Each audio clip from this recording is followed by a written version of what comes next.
Jump squats are one of the best exercises that you can do to increase your vertical jump. And how do I know this? They have played a massive role in helping me get a 40-inch vertical jump. But for this video, I want to focus and take a scientific approach in explaining to you guys why jump squats are so beneficial when it comes to jumping higher. I'll also explain to you guys just how effective jump squats are and what type of results you can expect based on the research. I'll go over the different variations of jump squats you can do to get even better results in the participants. And most importantly, I'll go over how to perform them safely. Let's go. Okay, first, let's talk about the study itself. The researchers took 68 regular guys, just like you and me.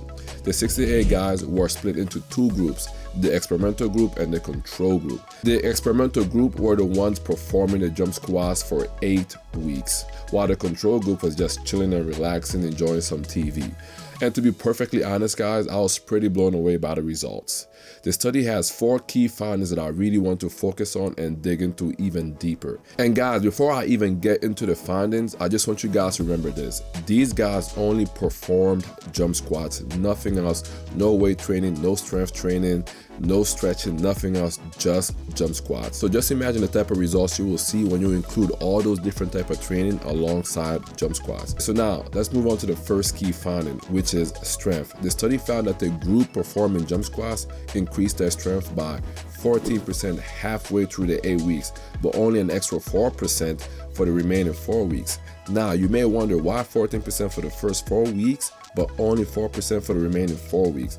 But if you think about it, it makes perfect sense. Whenever you introduce a new form of training into your routine, your body adapts to it pretty quickly. So you see significant results in the beginning, but as time goes on, those gains do slow down. But even then, 4% is no joke. Okay, so now let's move on to the next key finding, which is my favorite, and that is power. The definition of power always seems to confuse people. Think of power like this. It's a combination of strength and speed, and it's very, very important in almost all sports. For example, I used to be a long jumper in track and field. As a jumper, I used to be a very powerful athlete, and I was able to develop power by lifting heavy weights, doing plyometrics such as jump squats, sprinting, and stretching. And this research showed that participants increased their power by 44% by only doing jump squats. Now that is mind-blowing, but I do want to add that to reach your full potential, you need to weight train, you need to do plyometrics, and you need to stretch, do some sprints, and there's really no avoiding that. In any case, 44% is crazy. That means you run faster, you jump higher, you're more agile, all those things. And talking about jumping higher, that's another key finding. Participants increase their vertical jump height by 10%. Now let's break that down. The average vertical jump for men between the ages of 18 and 35 is 20 inches. If you increase your vertical by 10%, that is a 2-inch increase. And take it from me, guys, I've been training my vertical jump for over 10 years now. 2 inches is hard to do, especially if you aren't doing any other form of training. And talking about hard, another thing that is hard is to increase your speed. And trust me, guys, I know this because I did track and field after all. However, participants in this study were able to decrease their 50-meter time by 3%. 3% may not seem like a lot, but in the world of competitive sports, races are often decided by milliseconds. That slight edge can be the difference between winning and losing. Now, those are the 4 key findings I really wanted to focus on in this research. But the question still stands, why are jump squats so beneficial? Well, jump squats train your muscles to generate explosive power. This translates directly to your running stride, allowing you to push off the ground with more force and propel yourself forward with greater speed. Explosive power also means you're able to generate more power to jump higher. Okay, now let's talk about how to add jump squats into your routine. The first thing you have to understand is that there are jump squat variations, and personally for me, I like to put levels to it. As you work through the levels, the more complex the jump squats become.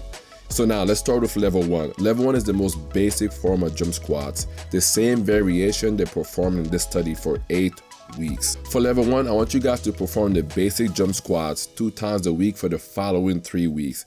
And you're going to do 3 to 4 reps for 3 sets. Another important thing to remember is that when it comes to plyometrics, it's really quality over quantity.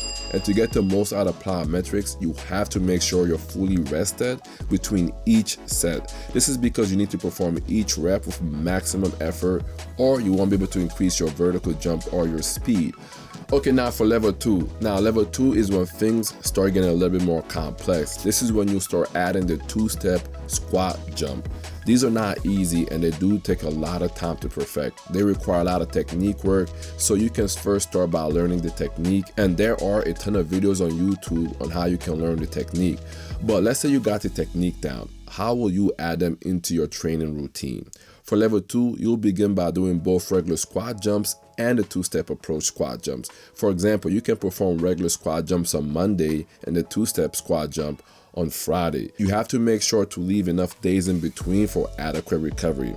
So for the 2-step approach jump, keep it at 2 to 3 sets, no more than 2 reps a set. You'll be doing this for the next 3 weeks, and that brings us to the start of week 7 when we start adding level 3, which are weighted squat jumps. You can use barbells, plates, or even dumbbells.